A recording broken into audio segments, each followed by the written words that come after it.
Good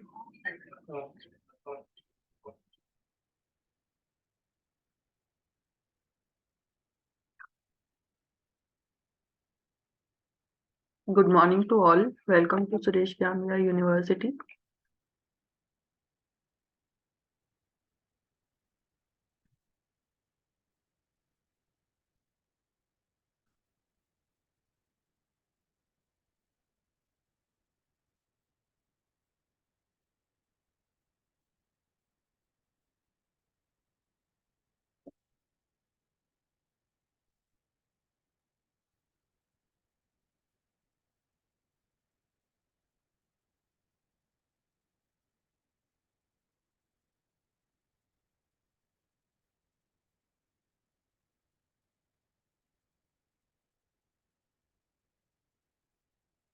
Today we are going to study various micro operations in computer architecture, through which various arithmetic, various operational work can be done. Okay, so what are micro operations? First, we take some introduction about the digital systems are modular in nature with modules containing register, decoders, arithmetic elements, control logic, etc. ठीक है, digital system क्या होता है? Digital system के अंदर आज के time में कंप्यूटर में क्या क्या चीजें इंक्लूड की गई हैं? Registers, decoders, arithmetic elements, control logic. Okay, these digital components are defined by the registers that they containing the operations performed on their data. These operations are called micro operation. ठीक है, various किसी भी data पर कोई भी operation perform कराना होता है, ठीक है, तो उनको क्या बोला जाता है? Micro operations. Micro operations are elementary operations performed on information stored in one or more registers. अब ये जो भी ऑपरेशंस परफॉर्म किए जाते हैं उनके लिए डेटा और इंस्ट्रक्शन कहाँ पर स्टोर होनी चाहिए? रजिस्टर्स के अंदर, एक या एक से ज्यादा रजिस्टर्स के अंदर. Okay, so first is arithmetic micro operation. Arithmetic micro operation क्या होता है? जैसे कि नाम से ही समझ में आ रहा है, अरिथमेटिक माइक्रो ऑपरेशंस का मतलब हो गया जिसमें कि अरिथमेटिकल एक्शंस को परफॉर्म किया जाए, जैसे कि आपका एडिशन, सब्ट्रैक्शन, इंक्रीमेंट, डिक्रीमेंट. ठीक है, इस तरह से. तो unlike register transfer micro operations, arithmetic micro operations change the information content. The basic arithmetic micro operations are addition, subtraction, increment, decrement and shift. ठीक है, कई बार shift micro operation अलग भी होता है. So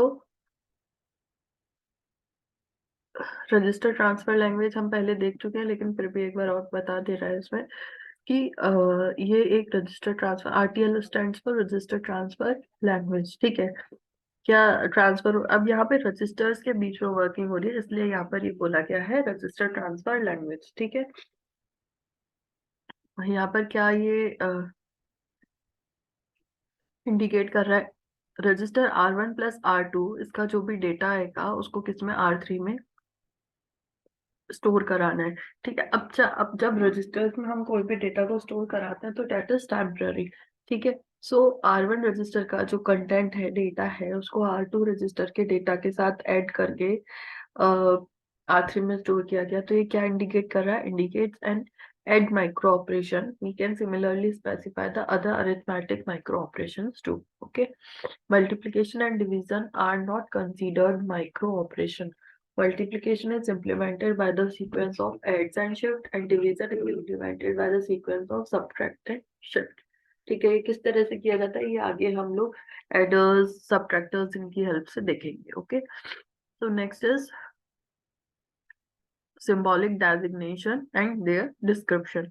अब फर्स्ट हम देख चुके हैं आरटीएल के अंदर क्या था? R1 प्लस R2, इसका आउटपुट किस में जाना है? R3 में जाना है. So contents of R1 plus contents of R2 transfer to, मतलब दोनों का प्लस करके R3 में ट्रांसफर करना है.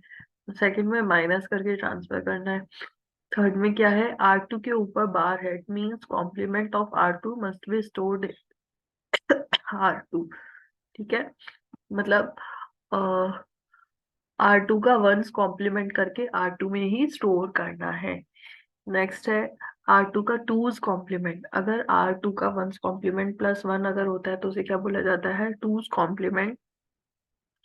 और उसका आउटपुट भी किस में आ जाएगा, R2 के अंदर ही स्टोर करना है। ठीक है, ये एक तरह से क्या होगा आपका नेगेटिव।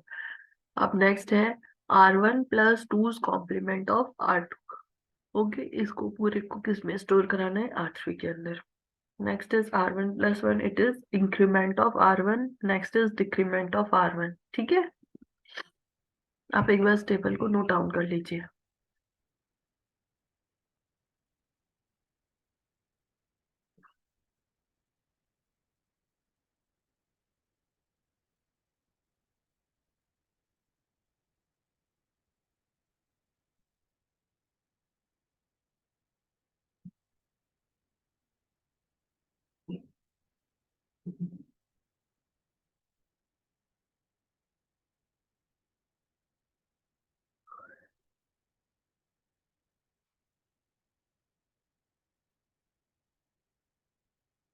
चलो लिख लिया होगा। First is binary adder. ठीक है, बाइनरी एडर इट मींस किस तरह से जो आपका एडर होता है वो वर्क करता है, एडिशन किस तरह से इम्प्लीमेंट किया जाता है। Addition is performed with the help of binary adder. We implement a binary adder with registers to hold the data and a digital circuit to perform the addition. ठीक है, क्या हो गया, बाइनरी एडर की help से हम हमारे data का एडिशन परफॉर्म कराते हैं। The binary address is constructed using full adders connected in cascade so that the carry produced by one full adder becomes an input for the next. Cascade का मतलब क्या होता है, cascading form मतलब once output must be the input will work as input for the next. Okay, adding two n bit numbers require n full adders. ठीक है, जितने भी बिट के हम नंबर्स को हम ऐड करा रहे हैं उतने ही नंबर ऑफ एडर्स हमें चाहिए होंगे। The n data bits for A and B might come from R1 and R2 respectively. ठीक है, हम देख लेते हैं एक बार।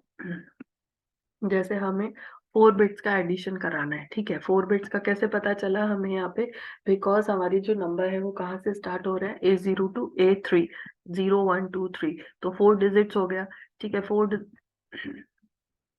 डिजिट्स हो गया, मतलब कितने एडिशन हमें परफॉर्म कराने पड़ेंगे, 4 टाइम्स एडिशन परफॉर्म कराने पड़ेंगे। तो इसलिए हमें कितने फुल एडर्स की रिक्वायरमेंट रही, 4 फुल एडर्स की। ठीक है, अब ये यहाँ पर किस तरह से वर्क कर रहा है,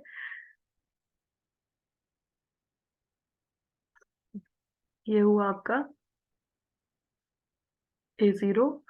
ठीक है, A0 एंड B0। अब कोई भी नंबर को ऐड कराना तो हमें एटलीस्ट 2 नंबर्स की तो रिक्वायरमेंट रहेगी रहेगी। ठीक है, तो क्या हुआ, फुल एडर को एज एन इनपुट क्या क्या चीजें गई, A0 B0। ठीक है, ये हमारे डिजिट से डेटा हो गया जिसको कि ऐड कराना है।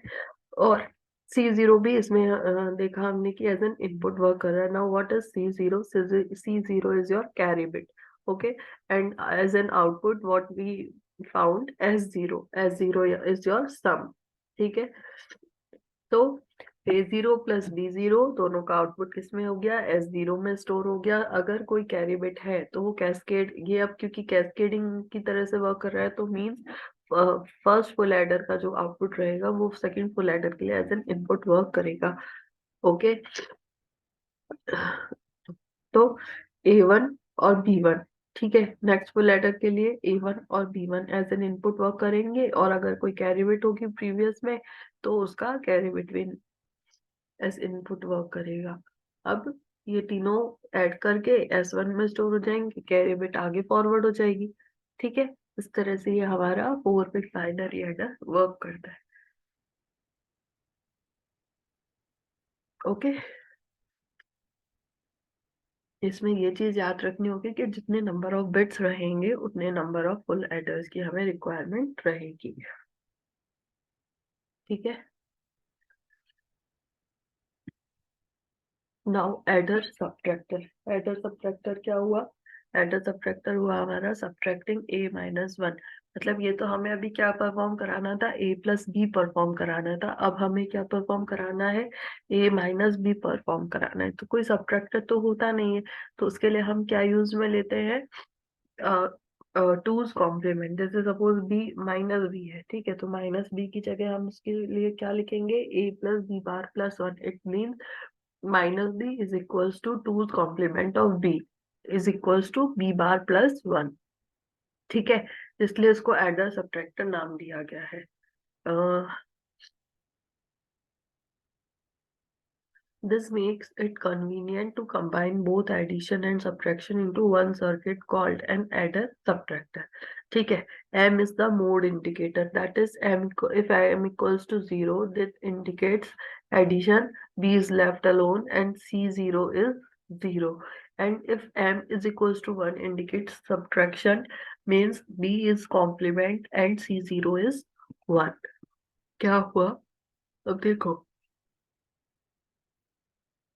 ये यहाँ पे 4 बिट एडर सब्ट्रैक्टर है। ठीक है, यहाँ पर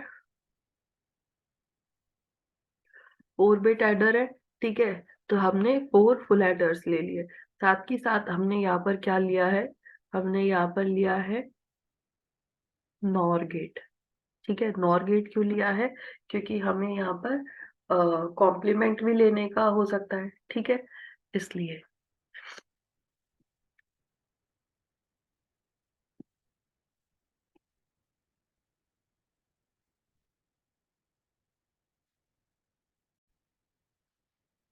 ठीक है, यहाँ पर क्या क्या चीजें यूज में ली है, जैसे 4 बिट एडर सब्ट्रैक्टर हमको यूज में लेना है। ठीक है, 4 बिट एडर सब्ट्रैक्टर बनाया हमने, क्यों बनाया 4 बिट एडर सब्ट्रैक्टर, मतलब ये ही एक सिंगल सर्किट से हमें पता चल जाएगा, मतलब हम लोग एडिशन भी परफॉर्म करा सकते हैं, साथ ही साथ सब्ट्रैक्शन भी परफॉर्म करा सकते हैं। तो अब इसमें 4 बिट की बात कर रहे हैं, हमने देखा जितने भी बिट्स के बीच में वर्किंग होगी उतने ही नंबर ऑफ फुल एडर्स की हमें रिक्वायरमेंट रहेगी। तो 4 बिट की बात कर रहे थे, तो हमने 4 बिट फुल एडर ले लिया। ठीक है, और उतने ही नंबर ऑफ एक्सॉर गेट लिए हैं हमने यहाँ पे। ठीक है, ये जो गेट्स है, गेट्स मतलब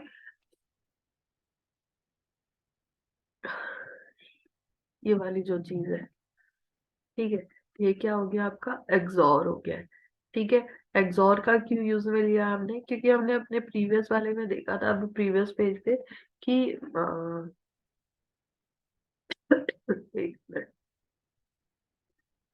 अगर m की वैल्यू 1 है तो वो एज एन एडर वर्क करेगा, एडिशन वर्क करेगा। अगर 1 की वैल्यू अपनी माइनस है तो वो एज सब्ट्रैक्शन वर्क करेगा। तो एक्सॉर डिसाइड करेगा कि क्या यूज में लेना है। ठीक है, एडिशन है या फिर सब्ट्रैक्शन है। अब जैसे A0 B0, ठीक है, फुल एडर में 2 इनपुट दिए, A0 एंड B0।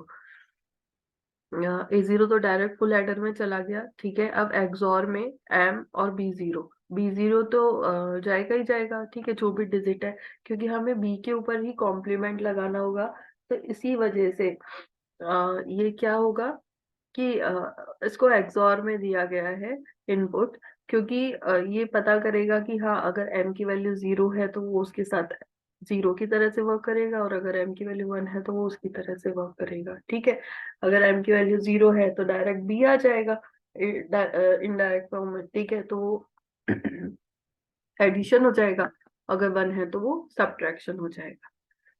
ठीक है, तो इस तरह से ये वर्किंग करेगा। अब इनिशियली C0, ठीक है, C0 इनिशियली अगर एडिशन है तो अगेन ये क्या हो जाएगा, आपका 0 हो जाएगा, और अगर प्लस है, सॉरी माइनस है, सब्ट्रैक्शन है, तो ये आपका 1 हो जाएगा। ओके, इस तरह से ये पूरा वर्किंग होगी। बस को चेक कर देती हूँ। ठीक है, ओके,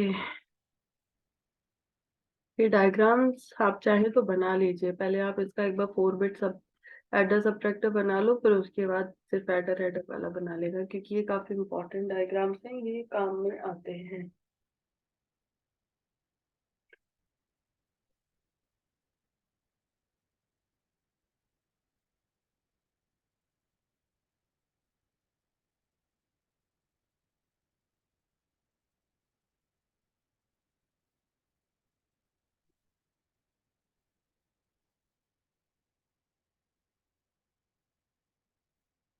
फटाफट बना लीजिए प्लीज।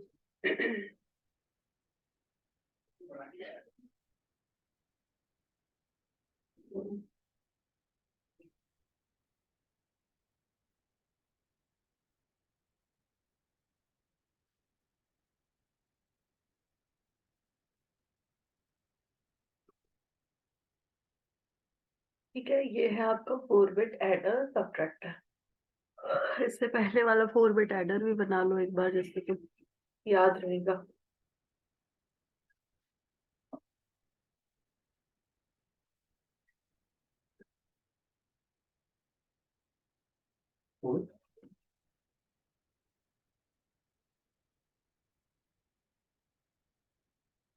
ठीक है, 4 बिट बाइनरी एडर हो गया, ये हमारा 4 बिट एडर सब्ट्रैक्टर हो गया। ओके, इसके बाद नेक्स्ट इज बाइनरी इंक्रीमेंटर। अब इंक्रीमेंटर क्या होता है? Increase by 1। ओके, अब इसके अंदर जैसे the binary incrementer adds 1 to the content of a register. For example, a register storing 0101 would have 0110 in it after being incremented. मतलब 0101 में हम +1 करेंगे, ठीक है, तो क्या हो जाएगा? इसका आउटपुट हो जाएगा 0110। There are times when we want incrementing done independent or of a register. We can accomplish this with a series of cascading half adders. अब देखो ये किस तरह से किया जाएगा। ये without help of registers but with the help of half adders। ठीक है, अब इसमें हमेशा हमें याद रखना होगा कि हाफ एडर और या फुल एडर जिस भी चीज की हम यूज में ले रहे हैं, वो उतने ही नंबर कोलेक्ट होंगे जितने की हम लोग बिट्स यूज में ले रहे हैं।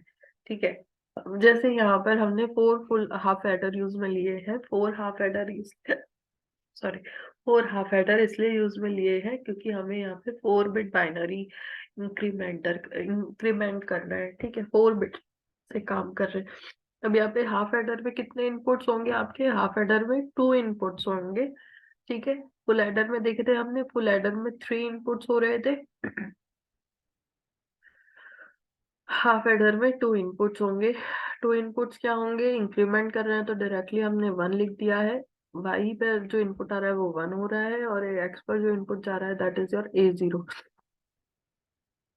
ठीक है, दोनों का सम S0 में आएगा, और if there is any carry bit then it will added to the next half adder. ठीक है, इस तरह से वर्किंग होगी इस पूरे हाफ एडर की। तो आप इसको भी नोट डाउन कर लीजिए इस डायग्राम को।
ठीक है, नेक्स्ट है logic micro operations.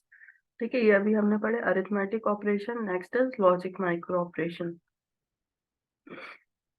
Logic micro operation क्या है ये देख लेते हैं हम।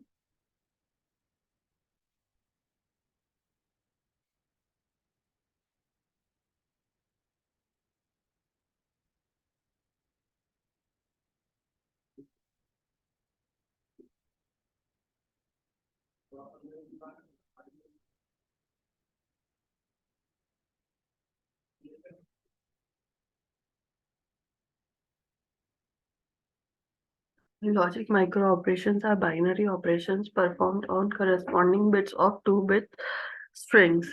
ठीक है, अब इसके अंदर क्या होगा? लॉजिक्स जैसे कि जितने भी गेट्स होते हैं आपका, जैसे कि एंड और नॉर नोट एक्सॉर वगैरह, ये सारे ऑपरेशन, ये सारे क्या होते हैं? लॉजिकली वर्कड ऑपरेशंस होते हैं, तो ये सारा इसमें आएगा। ठीक है, तो क्या होगा, एग्जांपल दिया हुआ है एक पी में, क्या फर्स्ट क्या है कि R1 एक्सॉर R2, ये जो साइन होता है ये एक्सॉर का होता है। ठीक है, तो R1 एक्सॉर R2 का जो आउटपुट होगा वो किस में स्टोर होगा, R1 में। The content of R1 is this 1010 and content of R2 is 1100. So 0110 is the content of R1 after P is equals to 1.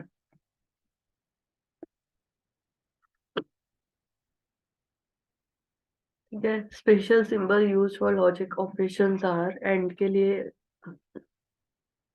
ये सिंबल होगा, और के लिए ये, एक्सॉर के लिए ये। To this avoids confusing and with multiplication or with addition etcetera.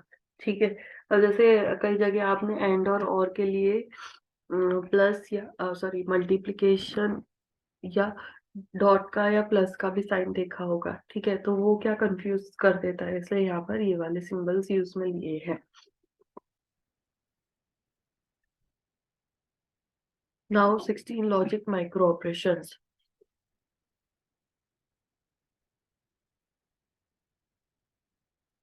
ठीक है, क्या क्या माइक्रो ऑपरेशंस है। सबसे पहले क्लियर, क्लियर का मतलब हो गया जीरो, जो भी चीज है उसे क्लियर कर दिया जाए। ठीक है, तो जीरो में क्या हो गया, जीरो को इसमें इंसर्ट करा दिया एफ के अंदर। ठीक है, एंड ए एंड बी को इनिशियलाइज करा दिया आप एफ के अंदर। ये माइक्रो ऑपरेशन है, और उसका बूलियन फंक्शन क्या होगा, X dot Y, X Y F1 में। ठीक है, नेक्स्ट है A and B bar, B bar मतलब बीस कॉम्प्लीमेंट। नेक्स्ट है ट्रांसफर ए को ट्रांसफर किया डायरेक्टली तो एक्स आ गया, एक्स इक्वल्स टू एक्स। ठीक है, ए बार एंड बी, तो X complement Y, transfer B तो सिर्फ डायरेक्टली बी आ गया। तो A XOR B, XOR मतलब एक्सक्लूसिव और। ठीक है, तो A XOR B, X XOR Y हो गया। ठीक है, अब अगर हम एक्स और की बात करें तो क्या होता है, A B bar plus A bar B. अगर हम एक्स और की बात करें तो एक्स और किस तरह से वर्क करेगा, एक्स और वर्क करेगा आपका ए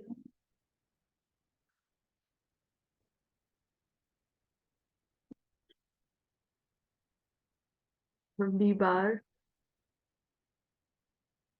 प्लस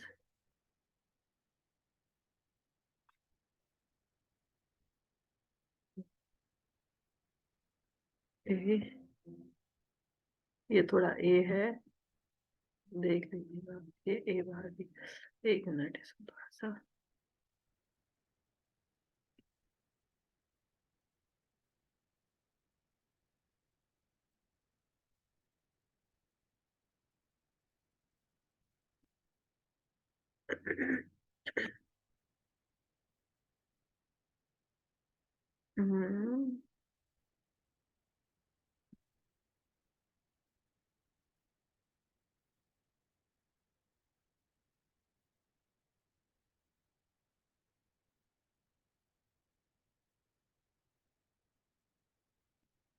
इधर हट क्यों नहीं रहा है।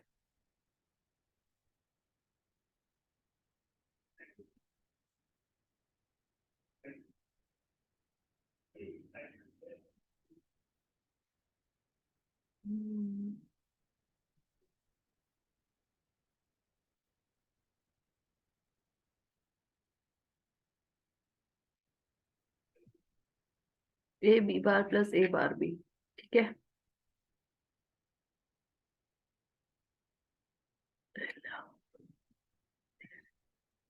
ऐसे ही परेशान।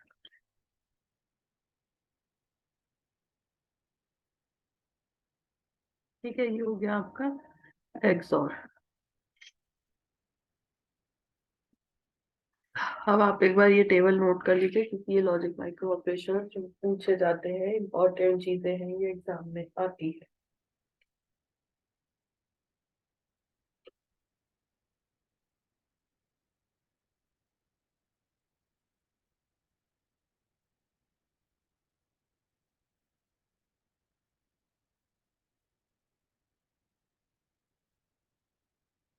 ठीक है, नेक्स्ट चलते हैं।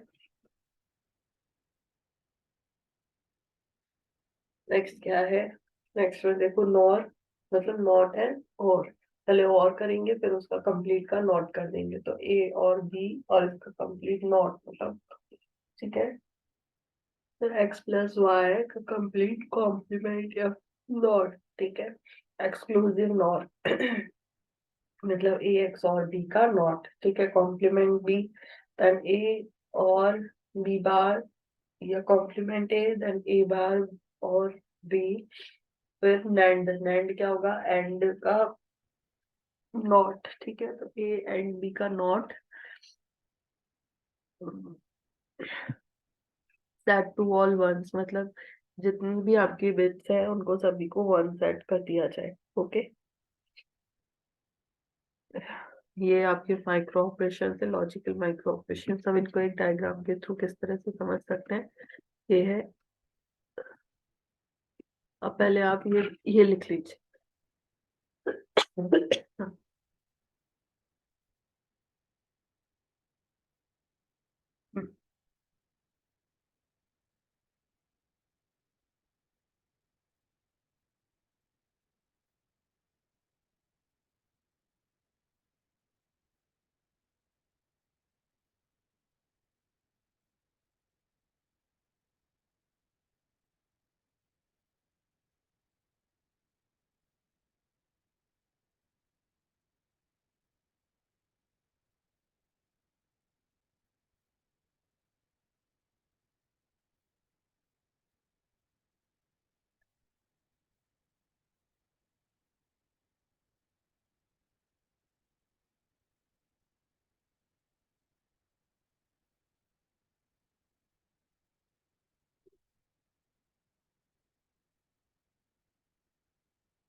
ठीक है, नेक्स्ट ये डायग्राम भी बना लीजिए, फिर हम इसको एक बार समझते हैं।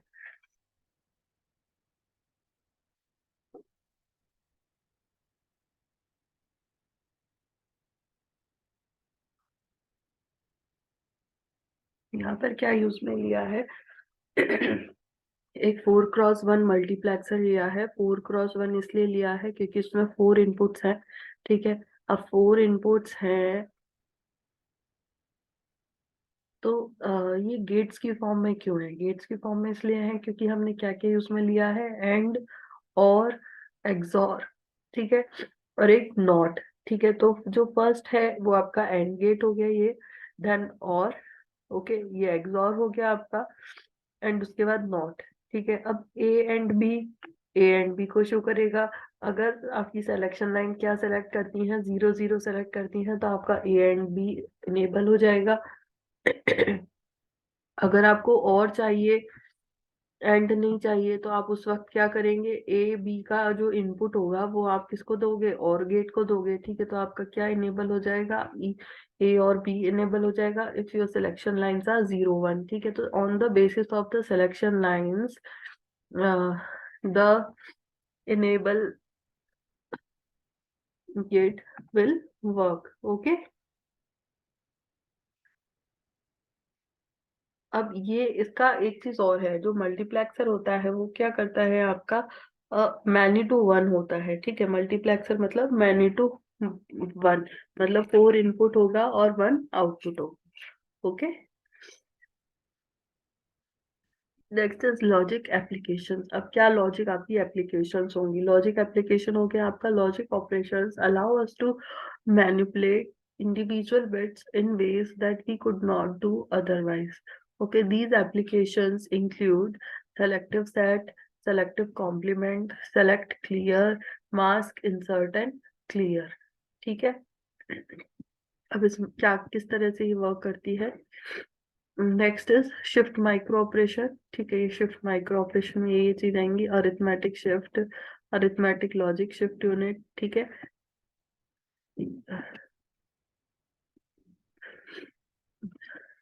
सबसे पहले हम देखते हैं शिफ्ट माइक्रो ऑपरेशन। क्या होगा आपका शिफ्ट माइक्रो ऑपरेशन में? Shift micro operations are used for serial transfer of data and are used in conjunction conjunction with arithmetic and logic operations. The register contents can be shifted to the left or to the right. There are three types of shift operations. First is logical, next is arithmetic, and next is circular. So logical shift transfers 0 through the serial input with all the bits involved in the shifting. ठीक है. Arithmetic shift multiplies or divides a signed number by 2. Circular shift circulates the bits of the register around the two ends with no loss of information. Okay, ये है इसके अंदर.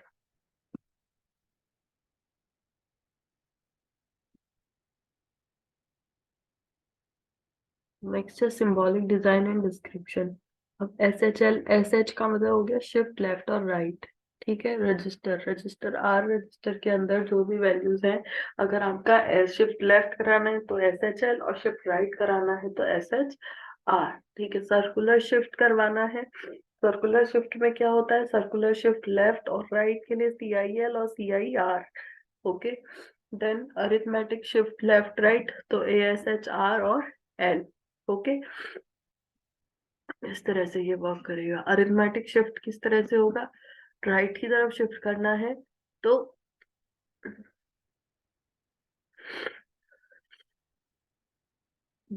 जो Rn-1 था वो अपनी जस्ट नेक्स्ट में शिफ्ट हो जाएगा. ओके.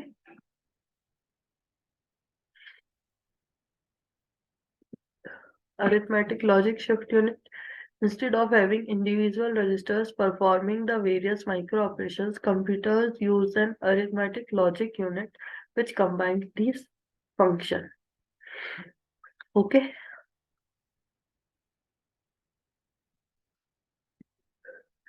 किस तरह से one stage of arithmetic logic shift unit, किस तरह से ये आपका वर्क कर रहा है. शिफ्ट के अंदर one stage of arithmetic circuit. एक तो आपका अरिथमेटिक सर्किट यूज में लिया गया है, एक आपका लॉजिक सर्किट यूज में लिया गया है. ठीक है. तो ऑन द बेसिस ऑफ ये दी सिलेक्शन, यहाँ पे 4 सिलेक्शन लाइंस है, 0 1 2 3. ठीक है. 4 क्यों हो गया, क्योंकि यहाँ पर 2 सर्किट है ना, इसलिए. तो 2⁻², इट मीन्स 4. तो 4 सिलेक्शन लाइंस हो गई. ओके. और AI BI इंसर्ट कराएंगे. जैसे जैसे शिफ्ट होंगे वैसे वैसे इसमें लगा दिया जाएगा कि SHR या SHL. ठीक है. इनका आउटपुट आ जाएगा 4x1 मक्स के अंदर. सिलेक्शन लाइंस आ जाएंगी. ओके. और इनेबल सी अरिथमेटिक सर्किट या लॉजिक सर्किट का आउटपुट इसमें दे दिया जाएगा, और वो शिफ्ट होने के बाद हमारे पास एक कंबाइंड फॉर्म में आउटपुट आ जाएगा FI. ओके. एक बार देख लीजिए कोई प्रॉब्लम हो तो. सबसे मेन तो इनके डायग्राम्स है. आप ये डायग्राम्स वगैरह सारे अच्छे से नोट डाउन कर लेना, बना लो इसको भी, इस डायग्राम को भी बना लो. ये इतना यूजफुल नहीं है ये डायग्राम वैसे, बाकी ये सारे काफी इम्पोर्टेंट है और आते हैं क्वेश्चंस.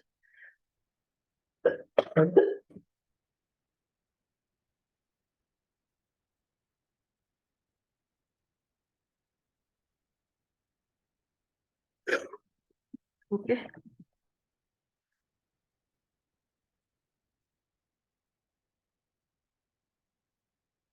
Thank you.